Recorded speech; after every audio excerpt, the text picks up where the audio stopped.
A single gunshot echoes across the water, and the world holds its breath. This is the Strait of Hormuz, a narrow channel that feels more like a fuse than a waterway. Look at the map. On any given day, tankers carrying a fifth of the world's oil supply glide through these waters, silent giants moving between the shores of Iran and Oman. Iran, Oman. It is arguably the most important maritime choke point on the planet.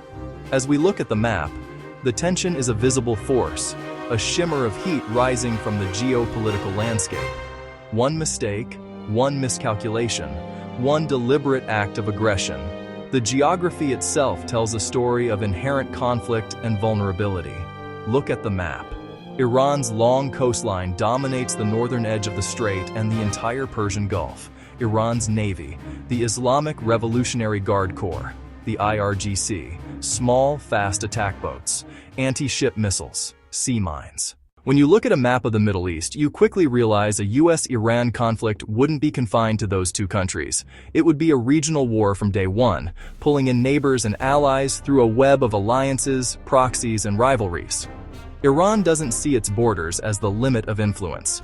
It has spent decades building a network of armed groups and political allies across the region, an axis of resistance to project power and deter enemies. This network isn't just a line on a map. It's a strategic asset that would be activated immediately. The Persian Gulf would be the central arena. To Iran's west, Iraq. To its south, across the Gulf, the Arab monarchies, Saudi Arabia, United Arab Emirates, Qatar, Bahrain, Kuwait. These states host major US bases, indispensable for any American operation against Iran. That also makes them immediate targets for Iranian retaliation. Tehran would view those bases as Emirati platforms, Saudi platforms, Qatari platforms. Their cities, their oil fields, and their desalination plants, which supply much of their fresh water, would all be within range of Iran's ballistic and cruise missiles. Syria, shattered by a decade of civil war, has become a forward base for Iranian forces and allies, including Lebanon's powerful Hezbollah. Iran has used that chaos to build a land bridge, Tehran, Baghdad, Damascus, Beirut, on the Mediterranean Sea. That corridor lets them move fighters, weapons, and supplies to the border of Israel. The path to war is often paved with small, seemingly contained incidents that spin out of control. It is rarely a grand declaration, but rather a rapid, escalatory ladder, where each side feels it has no choice but to take the next step. The most obvious is a direct clash at sea in the Persian Gulf. A misjudgment during a close-quarters maneuver, an accidental discharge of a weapon, a deliberate provocation. Any of those could lead to a naval skirmish that neither side can easily walk back from without appearing weak. Another likely trigger is Iran's powerful network of proxy militias, particularly in Iraq, where US troops advise and assist against ISIS remnants. These groups have repeatedly launched rocket attacks. They've also used drones. They've struck US bases and targeted the American embassy in Baghdad. Imagine a more sophisticated and deadly attack with significant American casualties.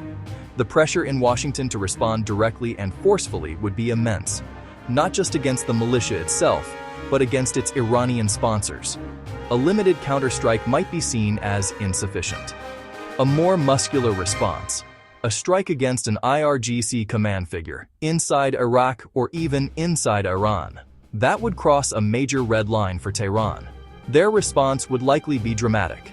Perhaps a large-scale missile barrage against US bases across the region, turning a localized reprisal into a full-blown regional conflict overnight. The cycle of escalation would be in full motion.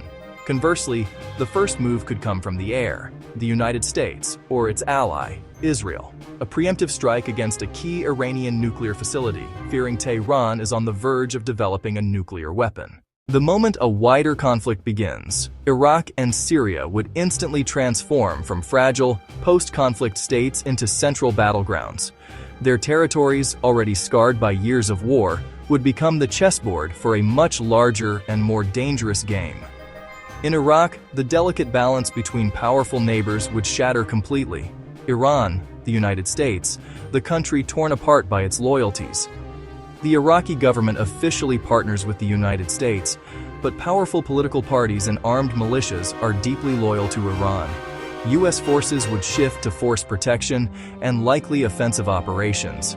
These bases would become prime targets: rockets, drones, ballistic missiles. They would target military convoys and bases, and diplomatic facilities and personnel. Syria would serve as Iran's western fortress. IRGC infrastructure sits across Syria, often beside Syrian Arab army bases. Missile launchers, drone command centers. Thousands of fighters from Iran, Lebanon, Iraq, even Afghanistan.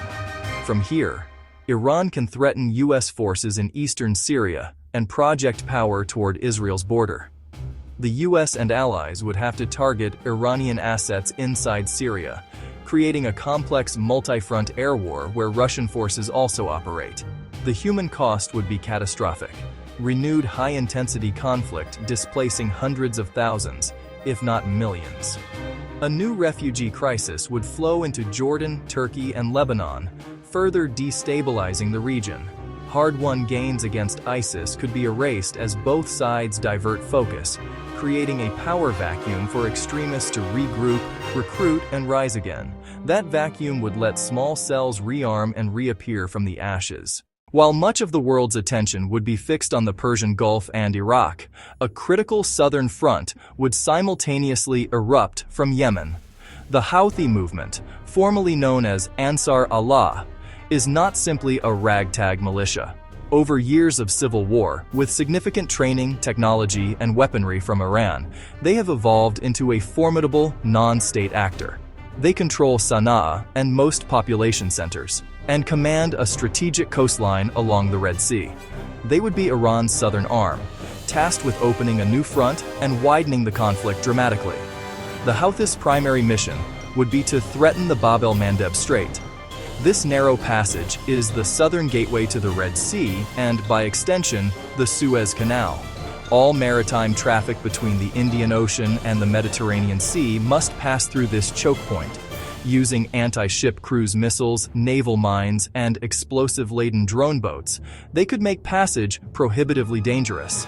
An attack on a single tanker or container ship would send insurance rates soaring and force ships to reroute around Africa, adding weeks and billions to supply chains. Beyond the sea, the Houthis can strike deep into Saudi Arabia and the UAE with long-range drones and ballistic missiles, hitting airports and oil installations. Tehran would use them to drain Gulf air defenses and bleed economies, sowing panic among populations and punishing hosts of U.S. forces. Yemen's terrain makes launchers hard to find. The threat would be persistent, a constant drain on resources. It gives Iran a deniable proxy arm, and turns two naval choke points, not one, into simultaneous flashpoints. In any major conflict involving Iran, Israel is not just a concerned neighbor, it is an active and central participant. For decades, Israel and Iran have been engaged in a shadow war: covert operations, cyber attacks, assassinations, airstrikes, mostly in Syria. Israel views Iran's nuclear program and forward-deployed proxies as existential threats, especially Hezbollah in Lebanon. The moment a U.S.-Iran war breaks out, this shadow war bursts into the open. Israel's first priority: degrade and destroy Hezbollah's vast precision-guided arsenal, over 150,000 rockets and missiles. Anticipating use of that deterrent, Israel would likely launch a massive, preemptive air campaign against Hezbollah in Lebanon and targets in Syria, attempting to destroy as many missiles as possible before launch. Hezbollah rockets would rain on Israeli cities, overwhelming even sophisticated defenses, causing casualties and disruption. In response, Israeli airstrikes would devastate Lebanon's infrastructure, where military targets are embedded in civilian areas. Fighting would spread as proxies in Syria launch rockets and drones toward the Golan Heights, with risks of escalation in the West Bank and Gaza. For the United States, an open war involving Israel is both a strategic asset and a massive complication. Israeli capabilities would be invaluable for striking Iranian targets, but could frame the conflict as an American-Israeli war in the eyes of the region. That perception would make it harder for Washington to keep Sunni Arab partners on side as domestic pressure mounts. The conflict becomes more ideologically charged, far harder to contain or de-escalate. The outbreak of a US-Iran war would not be a distant regional event. It would be a global crisis from the first hour. The most immediate and visceral impact would be felt through the price of oil. Strait of Hormuz threatened or closed. Bab el-Mandeb threatened or closed. A significant portion of the world's daily oil and gas supply would be taken off the market. The price of a barrel would not just rise, it would skyrocket to unprecedented levels, potentially doubling or tripling in days. This is not theoretical, it is a certainty. That energy shock would trigger a worldwide recession. Energy importing nations in Europe and Asia would feel acute pain. Consumers face higher gas prices. Businesses face crippling energy and transport costs. Inflation, layoffs, economic contraction, global supply chains, electronics and food would seize as shipping costs become astronomical and insurance dries up near conflict zones.